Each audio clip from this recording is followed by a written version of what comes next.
एक और नाज़रीन बयान या खबर जिसने अपनी जानिब मेरी तवज्जो मबजूल करवाई। साबिक वज़ीर-ए-आज़म शाहिद खाकान अब्बासी का कहना है कि जी 1999 में हम गिरफ्तार हुए तो अखबार में खबर लगी ये कौमी मफाद में गिरफ्तार हुए हैं।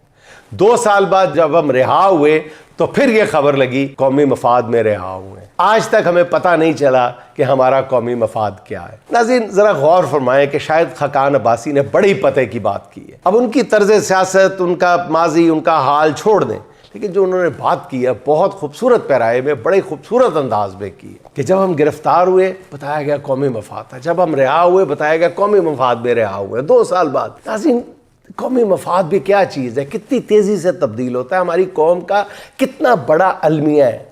सब जमातों के लोग, सब ताकतों के नुमाइंदा लोग बैठ के सोचे तो सही कि हमने इस कौमी मफाद नामी चीज़ को किस कदर सस्ता बना दिया है, किस तरह हम आए रोज़ इसके कान मरोड़ देते हैं कौमी मफाद के। ये कौमी मफाद पे तो कौमें कुर्बान हो जाती हैं, कुर्बान होने के लिए तैयार होती हैं, लेकिन हमने कौमी मफाद को किस कदर सस्ता कर दिया है। अपने छोटे छोटे फ़ायदों के लिए कौमी मफाद ही तब्दील कर देते हैं। नाज़रीन हमारी और हमारी कौम की और बहुत सारी बदकिस्मतियों में से एक बदकिस्मती ये भी रही है कि पिछले 70 सालों में हम ये तयन नहीं कर सके कि हमारा कौमी मफाद आखिर है क्या। पिछले 2-3 साल के दौरान कौमी मफाद के नाम पर जो उछल कूद हुई है, जिस तरह लोगों की ज़ाती ज़िंदगियों में रियासत दखल अंदाजी करके उसे कौमी मफाद का नाम देती रही है, तो अब सवाल ये भी एक बार फिर उभर कर सामने आया है कि कौमी मफाद की तारीफ कौन करेगा, डिफ़ाइन कौन करेगा कौमी मफाद को।